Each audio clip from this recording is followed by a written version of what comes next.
një vit e gjysmë përpara, unë kam çuar në Kuvendin e Shqipërisë amendamente për të shtuar financat e SPAK-ut, për të shtuar burimet njerëzore të SPAK-ut, për të lehtësuar bashkëpunimin e SPAK-ut me prokuroritë speciale të vendeve tjera, dhe prej një viti e gjysmë, Edi Rama, mazhoranca, edhe të tjerët, nuk marrin mundimin as ta fusin në rendin e ditës.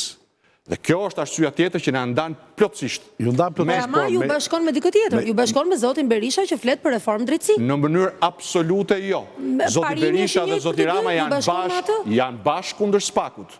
Ndërsa e vetmja forcë politike që ka me vepra, por edhe qartësisht në komunikim publik mbështetje 100% për SPAK-un, pa rezerva, pa bishta, pa Republikë Prokurorësh, pa i prerë fondet, e vetmja forcë që garanton me votën e qytetarëve pas 11 majit që SPAK-u jo vetëm nuk do të preket, por do të fuqizohet për t'i dhënë fund korrupsionit ose më mirë themi kulturës pa diskushmërisë. Fuqizimi si bëhet? Bëhet përmes ndryshimeve kushtetuese, përmes ligjeve të posaçme, se fuqizimi nuk bëhet me fjalë, bëhet me vepra. SPAK-u i ka kompetencat kryesore, bëhet duke i dhënë fonde dhe jo duke i aprerë ato. Fonde ka, merr 3% nga çdo lloj sekuestrimi që bëhet. Ne propozimin që i kemi çuar pasi zoti Dumani kërkojnë parlament rritje fondesh.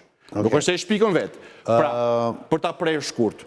Një nga ndarjet e mëdha me 11 maj është Edi Rama dhe Sali Berisha dhe Ilir Meta dhe të tjerët kundër SPAK-ut dhe koalicioni Euroatlantik, Lulzim Basha, numri 4 me SPAK-un dhe bashkë me qytetarët shqiptar